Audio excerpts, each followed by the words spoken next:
thoughts, opinions, and general overall shades thrown on High at 9 News are those of the individual speakers and not those of High at 9 News, its audience, or its advertisers. The statements made do not constitute medical, legal, or financial advice, and for advice tailored to your specific situation, please consult with a licensed professional. Welcome to the High at 9 News Hour, where you will hear from cannabis industry experts and professionals from around the country talk about important topics while shining light on global issues and discussing cannabis as it relates to politics, regulation and reform, data and technology, science, research and medicine, family and parenting, art, celebrities and entertainment, fitness, sports, mental health and wellness, and plant-based medicines and entheogenics. Together, we are building a stronger community, fighting the stigma and creating change. With your host, Jason Beck, joined by special industry expert correspondents from around the country, and daily antics brought to you by cannabis. Coming to you live every Monday through Friday at 9 a.m. Pacific time and high noon on the East Coast. And thank you all for getting high at 9 with us.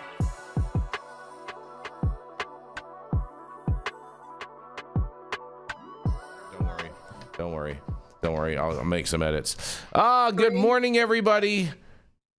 Happy Monday. It is Monday, June 16th, and today is National Fudge Day. Today, Jenny Beth. You gonna fudge some stuff today, Jason, or what? Yeah, I'm gonna fudge it all up. You know what I'm saying? Sick. Fudge. You mother fudger. Yes.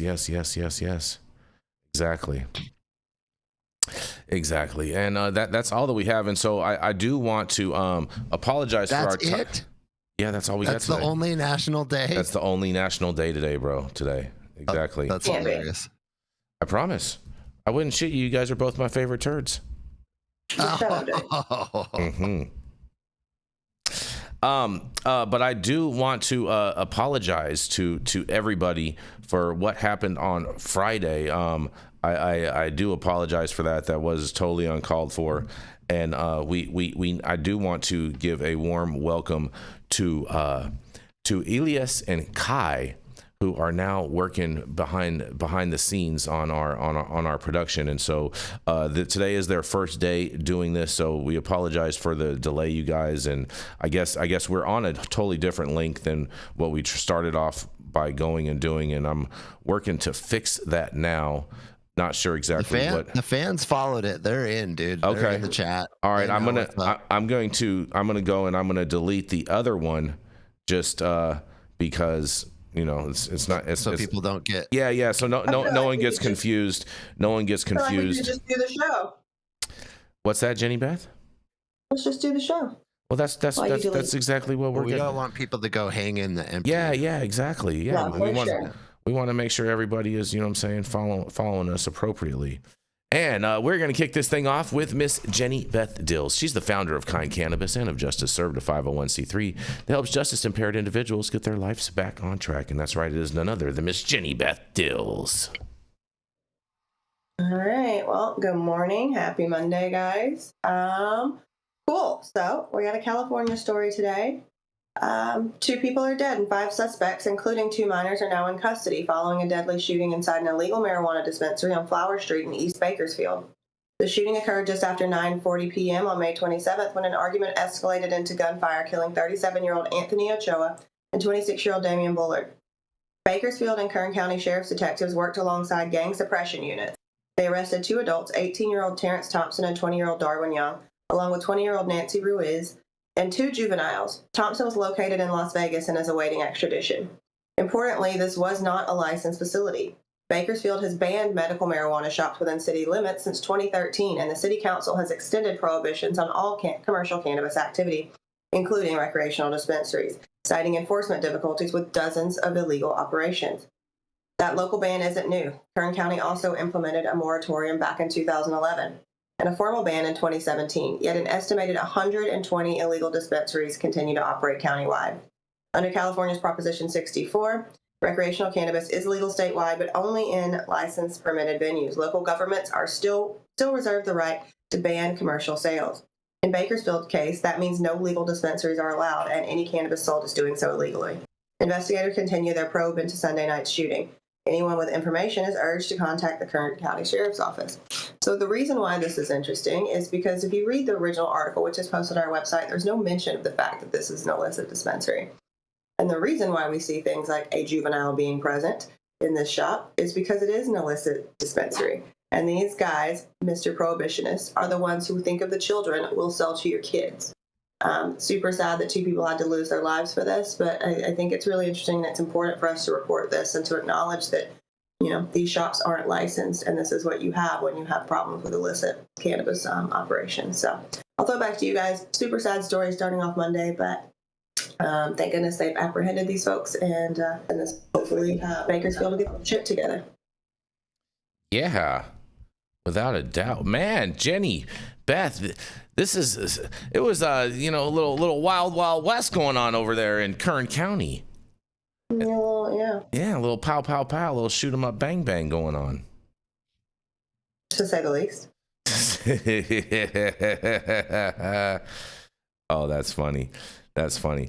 I mean, I do find it interesting because in the original story in this, they did not mention that it was an illegal or illicit cannabis dispensary. It just mentions that it was a cannabis dispensary because I feel like they're trying to paint a narrative, Jenny Beth.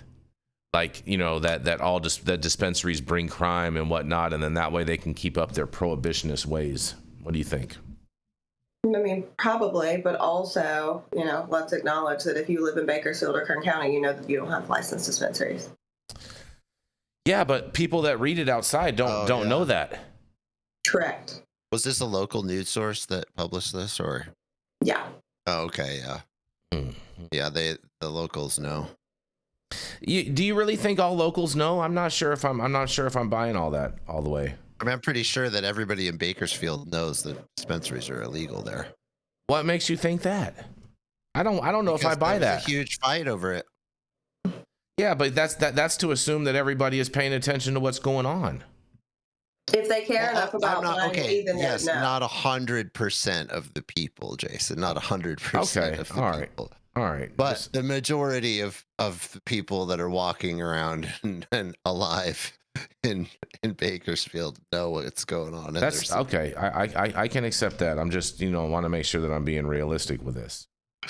That's true. I did say everybody, and technically that means everybody. That would mean everybody, and I don't think I'm buying all that, Jess. Yeah, it's it's a bummer. What the big bummer is that there has to be an illicit dispensary in the first place. See, this is the problem. The problem is that Bakersfield and other counties and cities in California, despite California being a legal state, it's decided to allow counties and cities to keep their prohibitionist ways. And this is what it turns into. Yeah, and they're claiming that the reason why they don't want to have a licensed market is because they can't get the illicit one under control. And you're not going to. That's the lesson of it. The more you try to clamp down on the illicit market, the more it's going to flourish. We know that when America clamped down super hard, all it did was make weed super expensive. And what does that do? It makes criminals want to grow it even more because it's worth it. If the reward goes up, you're willing to take the risk, right? Mm-hmm. So this is the problem. This is why we, as people who are anti-prohibition, are fighting for this. So that, look, if weed was the price of broccoli, as much as that would piss every grower off who's growing right now, you would eliminate this illicit market by doing so. And then you eliminate the fact that cannabis is sitting alongside of prostitution, illegal prostitution, and human trafficking, drugs that are really bad, and all these things that are sitting inside of different trap houses and inside of different black markets. That's the problem. Mm-hmm. And here you go. Then you get shootings. Yep. Pow, pow, pow. Shoot them up. Bang, bang, bang, bang, bang. It's a little too wild of a west.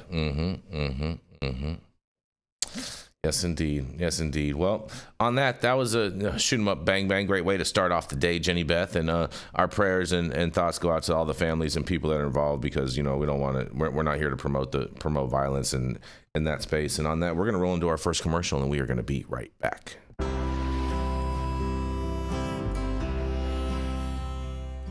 Oh man, your knees still bothering you, man? Yeah, my left one, you know? But I'll tell you what, I've been using this new CBD cream, and it works like a miracle. CBDs? I done heard about them CBDs. I was out there on them Twitters the other day, and I heard they get you high as a kite. Well, not this stuff. This stuff is tested. Every batch, all the way through, pharmaceutical grade, and in a GMP certified facility. So you know you're not going to have to worry about flying high. GMP certified? I might have to try some of this out. Where I'm even find this? You go directly to aimhighhemp.com and they will ship it to your door right away. Tested. It's not a name, it's a promise.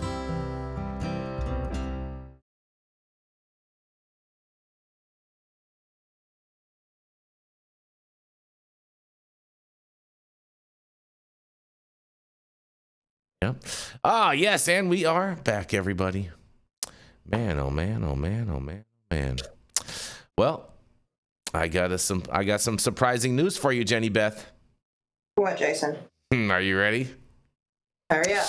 Oh, yeah, because censorship is sparking a buzz, you guys, because in a surprising shift, Meta social media giants Facebook and Instagram appear to have stopped blocking search results for terms like marijuana and cannabis. After years of heavily handed censorship that frustrated users and businesses alike, this unannounced change, spotted in early June of 2025, has the cannabis community buzzing around like little bees. Here's the scoop on what's happening and why it matters, and the rocky road that led to this moment, all wrapped up in a lively little paragraphs for you guys. Because for ages, typing marijuana or cannabis into Facebook or Instagram search bar was a dead end. Users got vague error messages like, try searching for something else, a tactic Meta used to dodge legal heat over federally illegal substances. And posts about cannabis, even legal hemp or advocacy, often vanished or got shadow banned, with accounts suspended without warning. Brady Cobb, CEO of Sunburn Cannabis, summed up the frustration for in a quote says, "For years, cannabis businesses have been unable to share information with their followers or use social media as a marketing tool." This hit hard in states like California, where legal cannabis sales hit $5.9 billion in 2024, per the California Department of Tax and Fee Administration. The change came to light when users noticed searches for marijuana, cannabis, and even strain names like OG Kush suddenly worked, popping up posts, profiles, and ads. Marijuana Moment confirmed this on June 5th of 2025, finding no restrictions across terms that were once taboo. And while Meta hasn't made a peep, its policies still ban promoting drug use or selling illegal substances. The shift suggests a response to growing pressure, and in a quote, "It's long overdue," said Morgan Fox, the National Organization for the Reform of Marijuana Laws, better known as NORML. She also says, social media is a key space for education and advocacy, and these restrictions were stifling free speech. Well, on the backdrop on this, cannabis has been legal for adults in 24 states and medical in 38 states, covering 74% of Americans, according to a Pew Research poll. Yet Meta's old rules, rooted in the 2018 Farm Bill's hemp legalization, treated all THC talk as radioactive, and this led to absurdities, and the hemp businesses with 0.3% THC products got flagged, while alcohol brands posted freely. In 2023, Meta loosened ad rules for CBD and hemp, but kept search blocks, leaving advocates like Fox fuming. In a quote, "The inconsistency was maddening." Why the change? Well, experts point to legal cannabis economic clout at $32 billion nationwide in 2024, per MJ Biz Daily, and public opinion with 70% of Americans backing legalization in 2024 Gallup poll. And Meta's silence might also reflect caution as federal prohibition lingers. Still, the move isn't perfect, and some users report sporadic post removals, and Cobb warns, "We're not out of the woods." He should have said the weeds. Anyways, Meta could flip the switch back anytime. That is true. They could. And this echoes the wild history of drug smuggling from the 1970s plane crashes like Carroll County's to today's legal battles as platforms like X show cannabis ads freely. And Meta's step could signal a broader thaw, letting businesses and advocates finally breathe. But for now, the cannabis world is celebrating this quiet victory, but they're keeping one eye on Meta's next move, you guys. Well.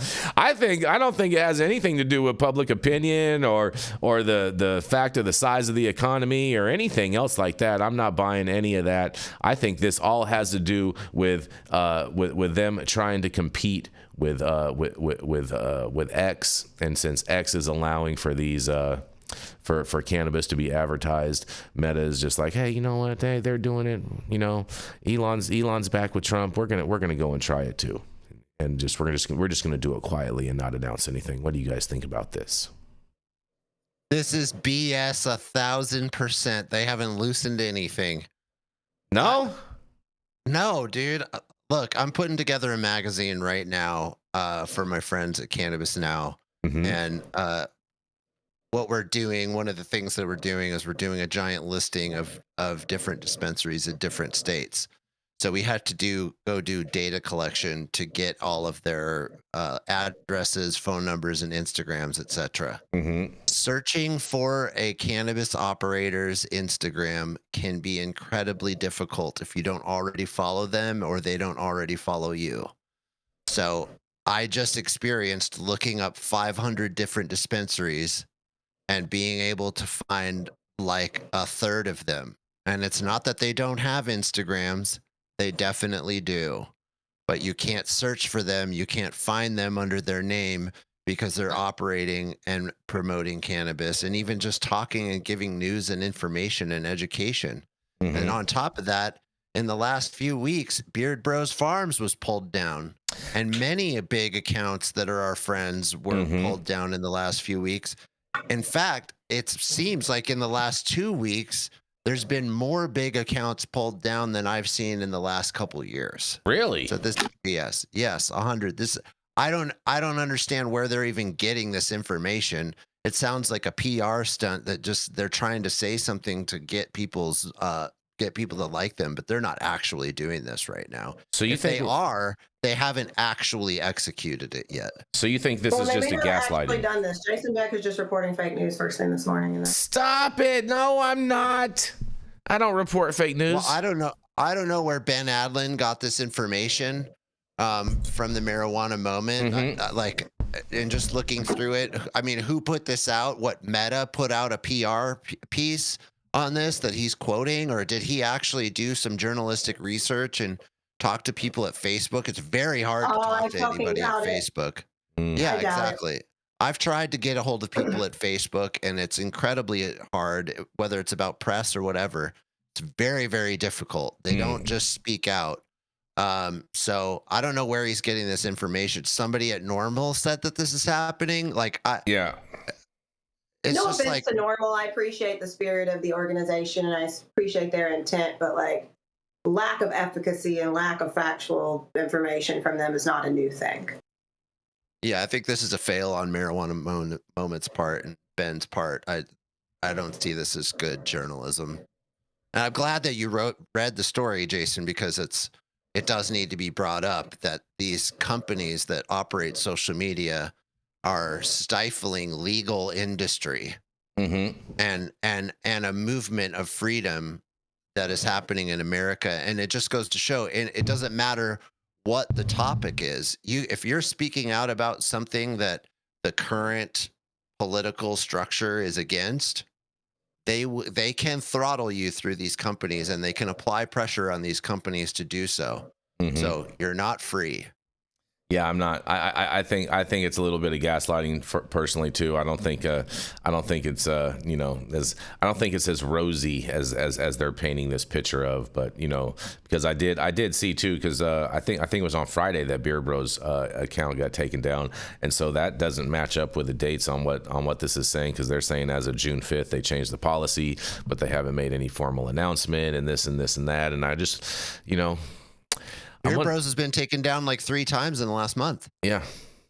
And there of anyone who's an informational site who doesn't sell anything, who just puts out great information all the time, and Instagram has been their main platform for a long time. It's Beard Bros. Mhm. So you'll know that this is true when Beard Bros stops getting taken down.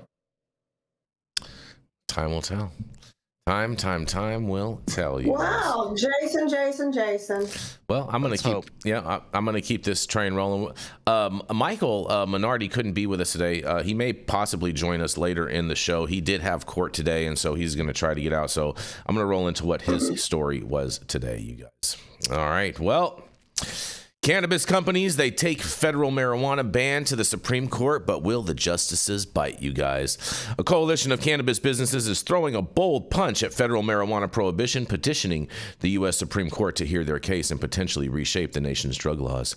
After lower courts upheld the federal ban, these companies are banking on the justices to tackle the Controlled Substances Act, the CSA, head on, arguing it's outdated in a world where 24 states have legalized adult use cannabis, with $32 billion in legal sales nationwide. MJ Biz Daily in 2024. This fight could echo the daring smuggling runs of the 1970s, like Carroll County's infamous plane crash. And here's the high stakes drama packed into a lively punch for you guys. The case, led by companies like Canna Provisions and the Tree of Life Dispensary, challenges the CSA's classification of marijuana as a Schedule I drug alongside heroin with, in quotes, no medical use and high abuse potential. Their argument, the ban oversteps Congress's Commerce Clause powers, especially since most cannabis is grown and sold interstate. In a quote, marijuana's inclusion in Schedule I of the Controlled Substances Act exceeds Congress's authority under the Commerce Clause, end quote. The petition filed on June 10, 2025 states, the claim the CSA's grip, unchallenged for decades, clashes with state laws covering 74% of Americans. Well, the businesses hit a wall in lower courts. The First Circuit Court of Appeals, affirming a district court ruling, said Congress can regulate intrastate cannabis because it impacts interstate markets.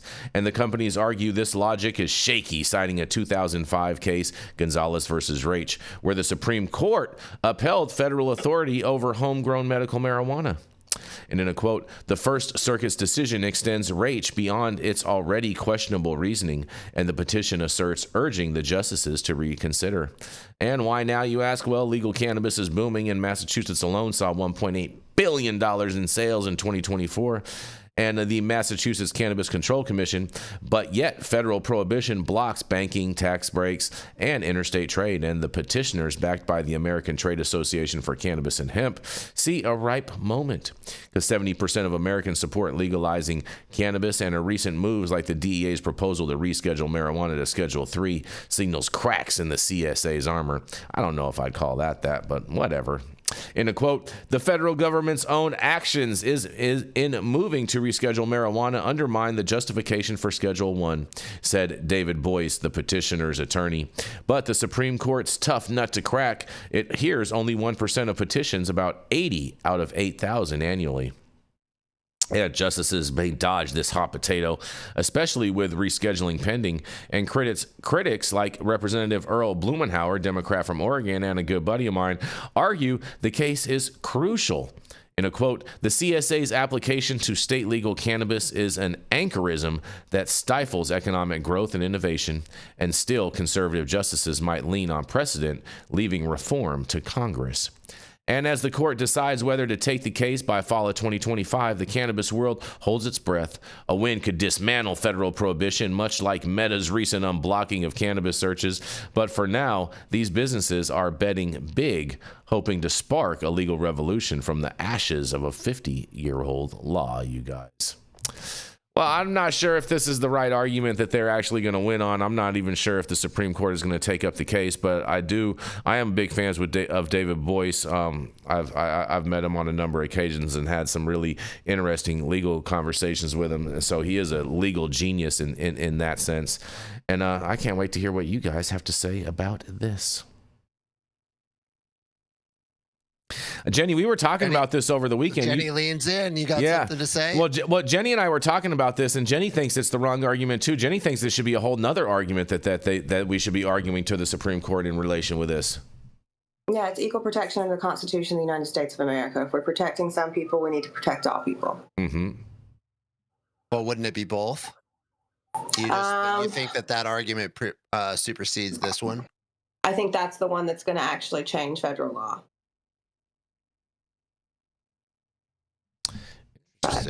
Interesting. I mean, states' rights comes into play. This is obviously very convoluted, but that's my personal opinion. Mm-hmm. I think that is the one where, because we've seen this go to federal court, and we've seen it be shot down by judges who say things like, well, we can't deny the medical benefits of cannabis and the life-changing effects of cannabis, but it's not my place to rule on. Well, you know, it is your place to rule on constitutional law. Interesting. That's an interesting argument there, Jenny Beth. Yeah. I mean, I wasn't a fan of Rob Rach going to the Supreme Court when he did, trying to argue the medical necessity. I didn't think that was the right argument back then.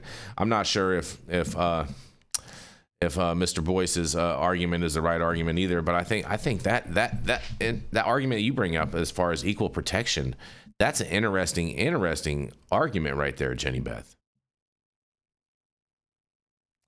Very, very interesting. Any other final? Go ahead, Jess. Yeah, I think that it's cool that anyone's trying to get in front of the Supreme Court at all. I think that's a good move. I really hope that they can. I think if they do, they have a shot.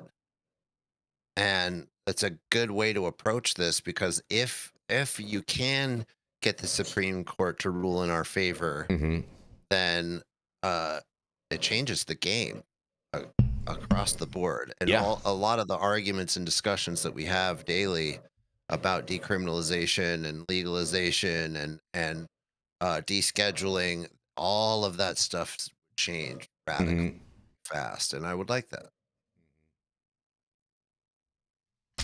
Fair enough. Fair.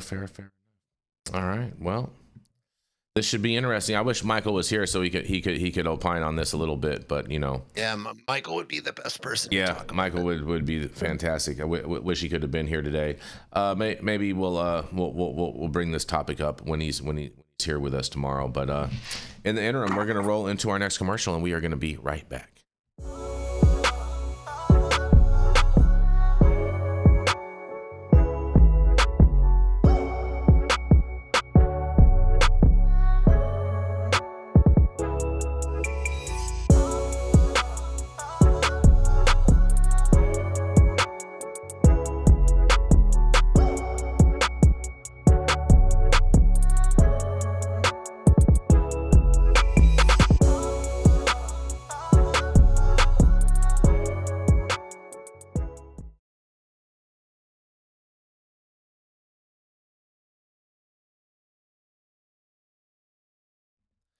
And we are back. Stop whatever you're doing. Make sure you smash that like button. I know we'll appreciate it. You'll appreciate it. And YouTube will appreciate it. Also, make sure you subscribe to the channel if you're not subscribed already. And all of the articles that we cover on today's show, you can read on our website at www.high9news.com. And Jesse, I think they're up already, aren't they? What's up? The articles. I think the articles are already up on our website. So maybe. Yeah, I think we're trying to have them up pre-show, so that way you guys can read along with any of them if you like.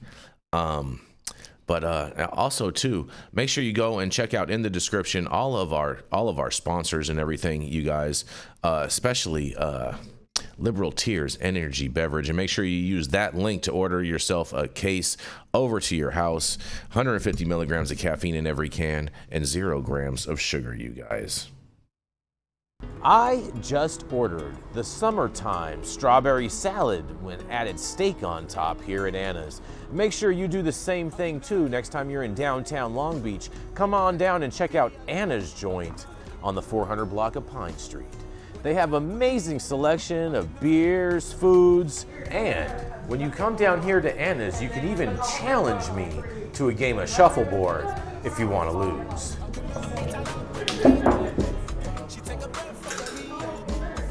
Did you get get that? So, next time you're in downtown Long Beach on Pine Avenue, make sure you stop by Anna's Joint on the 400 block. Not only do they have Anna's Joint, this restaurant and bar, but they also have the amazing deli next door, and then next door to that they have a very exotic flower shop. You may want to stop by and say hi.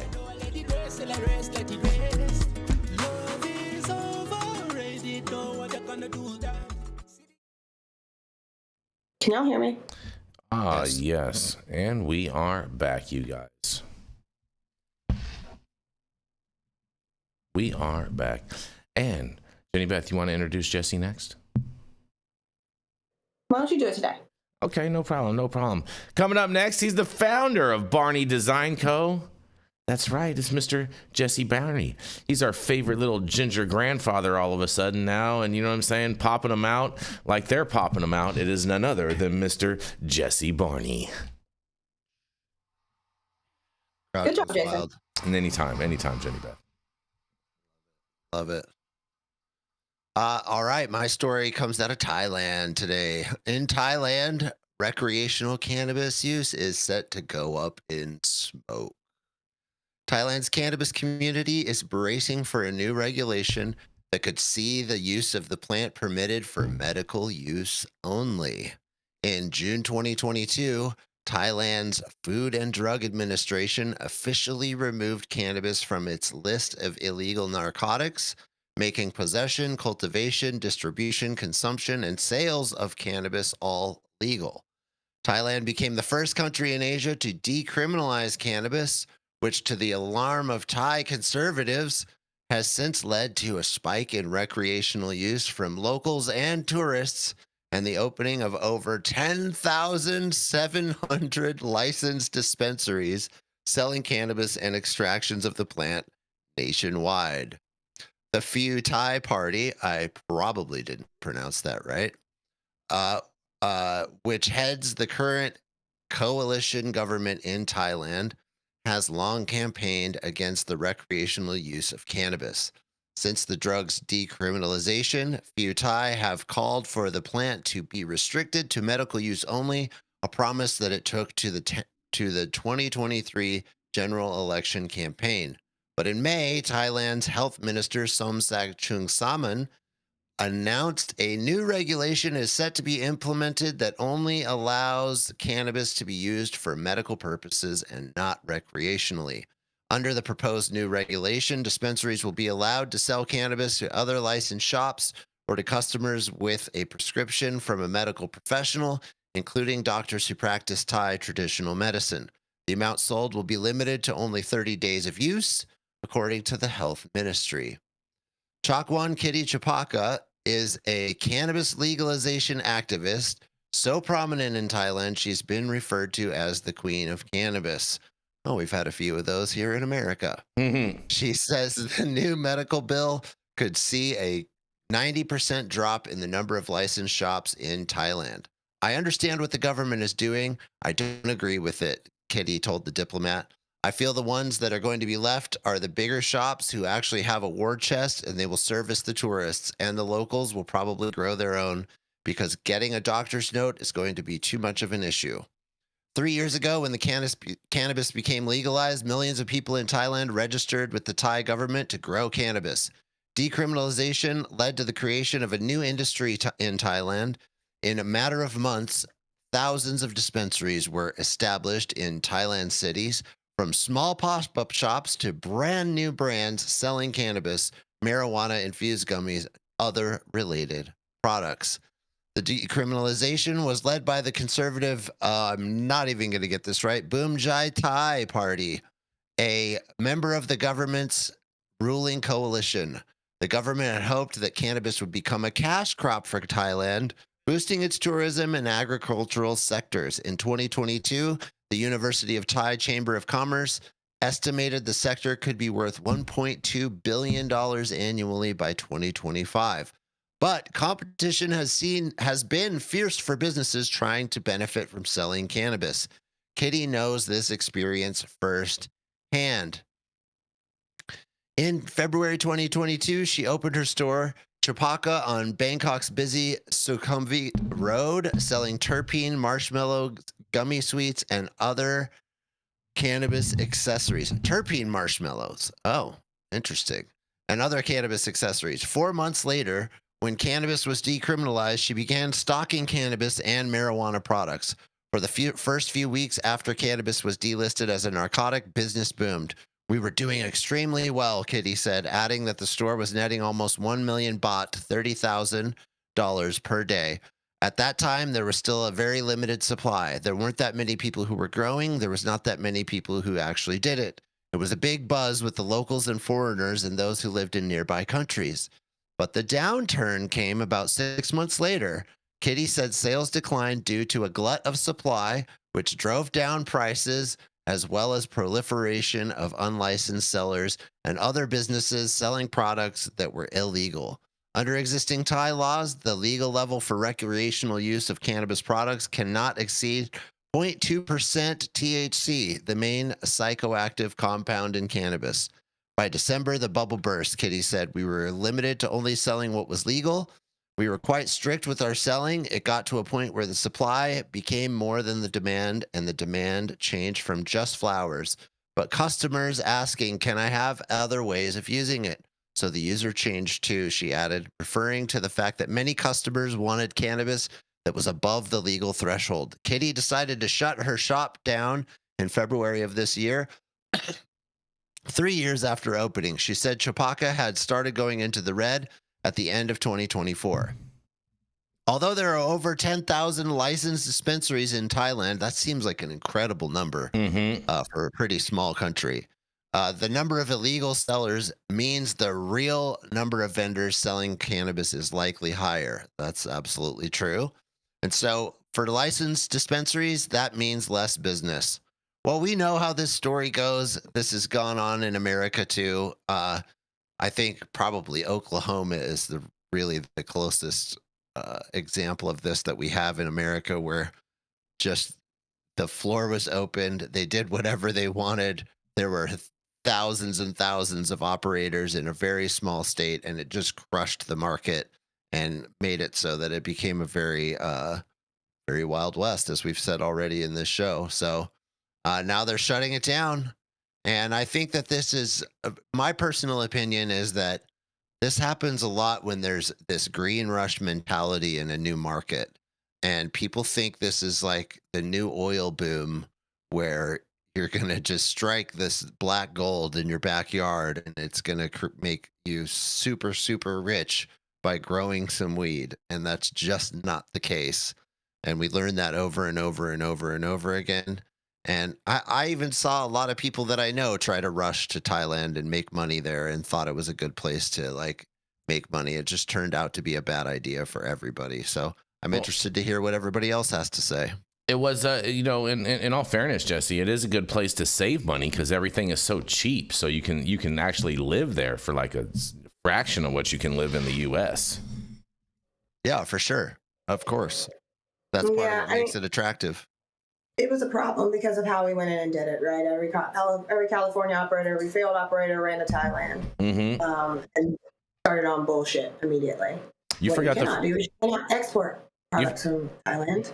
Jenny, and they were very clear about that. Jenny, you forgot the failed operators that left California, went to Oklahoma, and then failed again there, and then went to Thailand. Yes. I want to make sure we're That's good. Right. Yeah. Fair enough. Yeah, there is a shit ton of stores out there, though, Jesse. How are they going to clean these all up? Yeah, I mean, just like a lot of these markets where this happens, this is kind of just a rubber stamped thing, right? Too many people open, and then the market's too big, and then nobody can afford to survive with this business, and then what? And then how do you close it all down? It's very difficult. I don't even know Thailand's population. Oh, I guess it's 70 million. That's a lot of people for such a tiny island. Yeah. So I guess 10,000 maybe kind of makes sense, but Still seems like a lot. That seems like a lot. That seems like an absorbent amount. I mean, and then that's not including all the people who are home growing and who are have these illicit shops. Yeah, I mean, we barely have over 1,000 stores in California alone. Yeah. Okay. So yeah, then 10,000. 10,000 is absorbent. Yeah. Absorbent. Yeah, that's crazy. Yeah. But it looks like we're going backwards. We're going back to the medical side of things, which may be good. Very well, Other maybe. than how are they gonna enforce it? Other than I know their laws are very strict, and man, if you get caught messing around in Thailand, yeah, good. Cannabis was always better when it was medical. Yeah. You have any final thoughts on this, Jenny Beth, before we roll into our next commercial? I just wanted to let you know that Thailand's not an island. It's not an island. What would you call it then? It's not an island. It's not. It's an surrounded by Cambodia, Vietnam, Laos. But it's okay. Oh well, I guess Southeast Asia. Thailand is not an island then. It's just a landmass, huh? Just out there. It's part of Asia. Mm-hmm. Fair enough. Fair enough. And on that, we're going to roll into our final commercial, and we're going to be right back.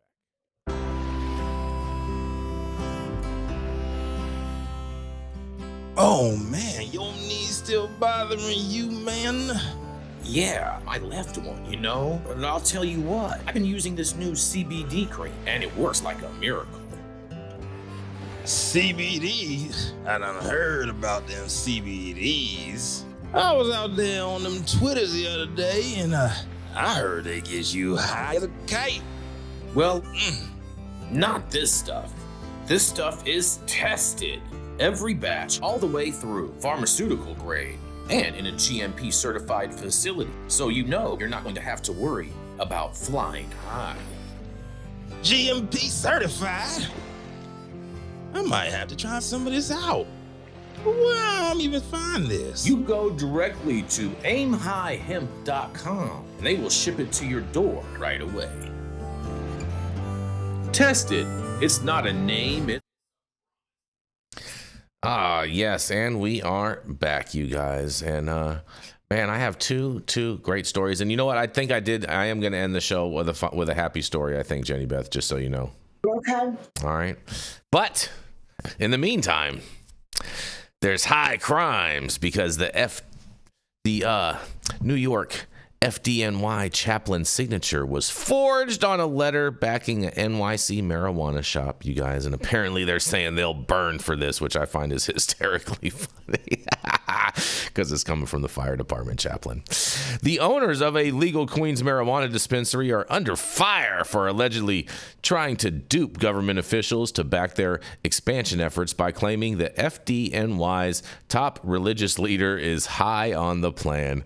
A recently circulated letter supporting Astoria-based Terp Bros application to open a second dispensary in Ozone Park that was purportedly authored and signed by FDNY Chaplain Mensinger Jamie Gigatanio appears to be a forgery, warned FDNY Deputy Commissioner of General Counsel Dan Nugan in a June 5th letter to Queens Community Board number 10. The FDNY has no position in general on applications to run cannabis dispensaries in the Big Apple, he added in the letter obtained by the Post. The bogus letter addressed to legislators, community boards, and the NYS Office of Cannabis Management claimed Giganatelio is pushing Terp Bros' plan because safe use of hemp and other cannabis plants is long overdue. In a quote, "We must help those like Terp Bros gain the opportunity to continue working with the community and providing them with a safe, legal way to purchase cannabis and cannabis related products and cannabis related products." Sorry, the Fox Holy Man, the Fox Holy Man wrote, Terp Bros co-owners Jeremy Riviera and Alessandro Cantone opened their pot shop at 3610 Ditmars Boulevard in October of 2023, and in April, Time Out magazine ranked it New York's 9th best weed dispensary out of the state's 405 licensed cannabis shops. The letter tries to portray Riviera, an ex-con who spent 11 years in jail for criminal possession of controlled substances and robbery, as a sympathetic figure. He, in quotes, his family and many others like him have paid a great price caused by wrongful and failed policies targeting minorities and the failed war on drugs as it pertains to hemp and other cannabis, it reads. Giganantonio insisted to the Post he didn't write or authorize the letter and has never even heard of the weed joint until learning of the letter. In a quote, he says, "I had no idea someone shouldn't be using my name in any form," added the Monsignor, who made headlines 2 years ago after being relieved of his administrative duties for allowing pop star Sabrina Carpenter to film a racy music video inside of Our Lady of Mount Carmel Annunciation Parish in Williamsburg. The board rejected the pot shop's application in January and said it didn't get the letter until only a few weeks ago. And board members showed the letter to NYC Council Minority Leader Joanne Ariola, Republican from Queens, who alerted the fire department. In a quote, "It's very telling that someone would fake a letter from a Monsignor because they couldn't deal with the results of a community board vote," Ariola wrote. In an additional quote, "If they didn't like the way the board voted, I get it. But forging a letter from a FDNY chaplain is the absolute worst way to try and change their opinion." The state's Office of Cannabis Management will ultimately decide whether to approve the plan, and messages left for Terp Bros owners were not returned for comment. You guys, oh man, what do y'all have to say about this? This is too good, bro. The forged the Monsignor's signature on a letter and wrote this letter, and oh man, this is just too comical. Terp Bros, get your shit together, bro. No boy. That's all you got, Jenny? Just Yeah, I mean, Classic no. New York BS going on. Uh-huh. No means no. No means no. That's what she said. No means no. That's right. I found this story hysterically funny, bro. This is like, especially the fact that the guys' names are Terp Bros. Yeah, that's a great name. Yeah. Fabulous. And why would they have done it afterwards, after the fact? Like, they should have included this in their packet if they were going to include a forged letter. Like, don't send it afterwards. That's kind of pointless. Like, they've already made their decision. It's kind of stupid. I don't know. It just seems like these guys are too high on their own supply. Something. They don't know what's going on. Yeah. How about the part is, it's high time that the people of New York are able to purchase safe and legal cannabis and cannabis-derived products. I found that very entertaining as well. I found that very entertaining. But, whatever. All right. Stupid is as stupid does, I suppose. suppose. Stupid is as stupid does, and we may just we may get pretty close to ending this thing on time, you guys. Are you ready for the final story, Jenny? I was just about to say, give us some happiness. All right. Here comes the happy. Because a fentanyl crackdown bill hits Trump's desk and sneaks in marijuana research boost, you guys. That's right. In a bold move to tackle the opioid crisis, Congress has sent President Donald J. Trump a bipartisan bill that clamps down on fentanyl analogs, but it's got a surprising twist. It could make studying marijuana and other Schedule I drugs easier. Passed by the House on June 12, 2025, with a 321 to 104 vote, the Halt All Lethal Trafficking, better known as the HALT Act, Fentanyl Act, is stirring debacle for its tough-on-crime approach and unexpected research perks. Here's the wild story behind the legislation, you guys, because the HALT Fentanyl Act, which cleared the Senate in March, aims to permanently classify fentanyl-related substances as Schedule I drugs under the Controlled Substances Act. locking in harsher penalties for possession and trafficking, a loophole that the cartels have tried to use to drive their illicit fentanyl into our country is by changing one part of the fentanyl chemical structure to create fentanyl analogs, said Representative Morgan Griffith, Republican from Virginia, during House debates on June 11th. He argued that the bill closes this gap, adding in quotes, "What we did in this bill is we put into this bill the capability to do extensive research." Griffith, a co-sponsor, highlighted how it could prevent deaths. Over 100,000 Americans died from overdoses in 2024, and mostly fentanyl related, per Representative Jay Oberlenetti, a Republican from California. But the bill's punitive edge has critics fuming, and drug policy reform advocates like Cassandra Federic of the Drug Policy Alliance slammed it as a throwback to the war on drugs, saying, "This counterproductive bill will block health solutions to the overdose crisis, exacerbate racial disparities in the criminal legal system, and lead to an even more potent unknown drug supply," she says. The bill's mandatory minimum sentences for Schedule I drugs, which include marijuana and heroin analog fentanyl analogs, could fuel mass incarceration, opponents warn. And so what's the marijuana angle? Well, tucked into the bill are provisions to streamline research into Schedule I substances. Representative Griffith explained on the House floor that it would remove barriers to conducting research into the risks and benefits of marijuana and other Schedule I drugs. Specifically, it mandates the Justice Department to process research applications within 30 days for DEA-registered researchers and 45 days for others. It also scraps duplicative registrations for researchers at the same institution, though cannabis is exempt from limited manufacturing provisions. And these changes echo a 2022 law signed by President Biden to ease marijuana research, which gave the Attorney General 60 days to approve or request more information on applications. The bill dodged a bullet when Representative Andrew Clyde, Republican from Georgia, withdrew an amendment that would have derailed marijuana rescheduling efforts by tying the DEA to stricter 1992 review criteria. And in a quote says, "I'm glad it was pulled," said Morgan Fox of Normal, noting the amendment's threat to cannabis reform. And still, advocates remain wary as the bill doesn't fund public health measures to curb fentanyl addiction, and its research perks don't fully offset the punitive thrusts, she says.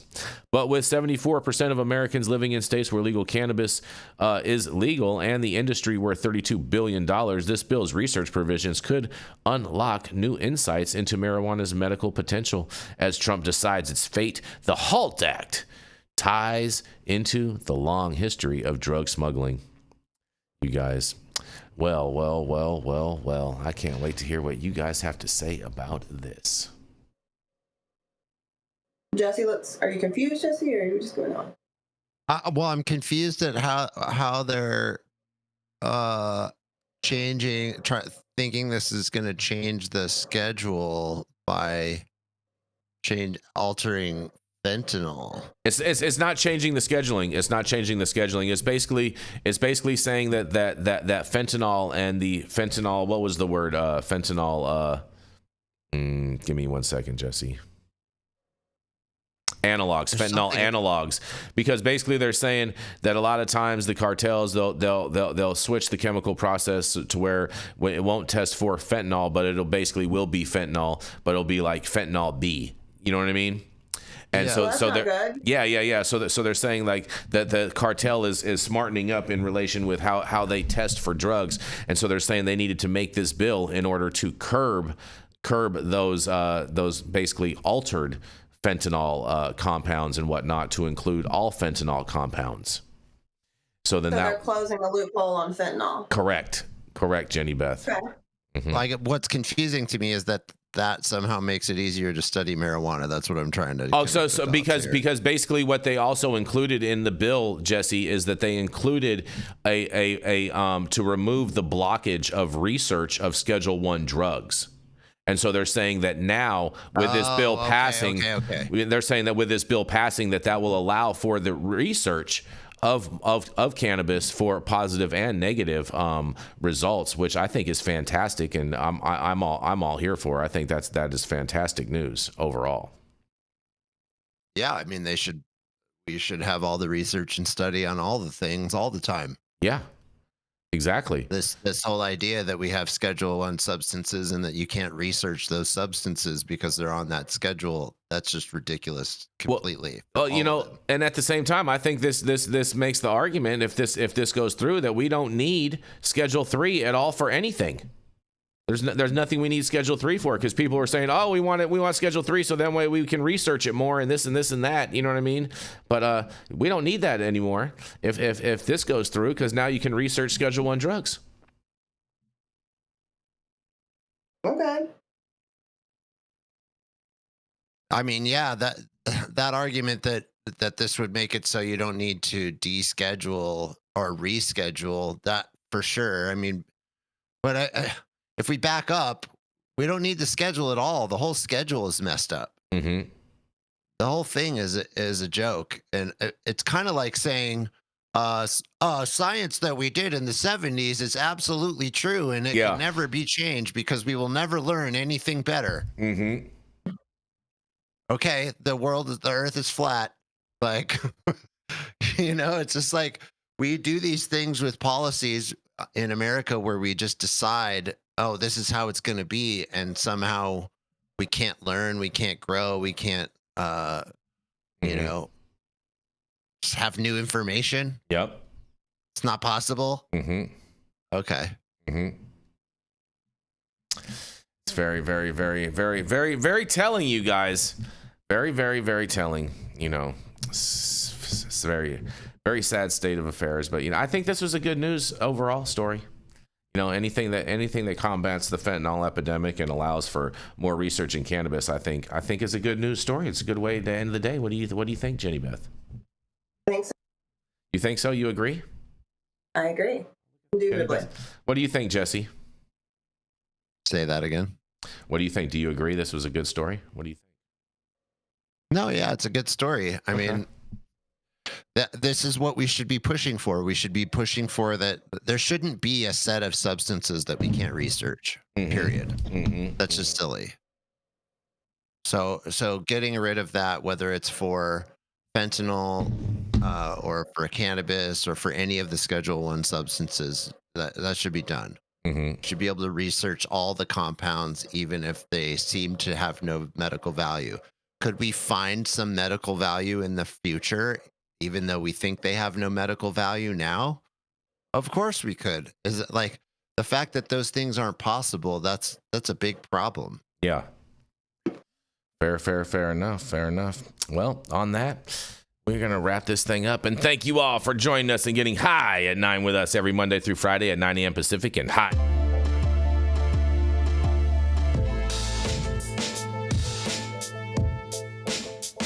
At the outro, didn't they? Yeah, they did. That's all right. It's all right. Thank you all for joining us every Monday through Friday at 9 a.m. Pacific and high noon on the East Coast. And big shout out to our audience and supporters for tuning in daily and listening to the insanity that is the developing cannabis industry. Huge thank you to Aim High Hemp Distribution, Tested, and Catalyst for helping us keep the lights on over here. And thank you to our correspondents for being absolutely amazing. Thank you to Cannabis Sativa L for giving us a reason to do this every day. And thank you to Cloud Media Partners. And welcome Elias and Kai. Pushing Elias. all the buttons. Elias. Fuck. I'm going to get it right. I apologize. You'll bad. Get it. We'll keep riding you. Yep.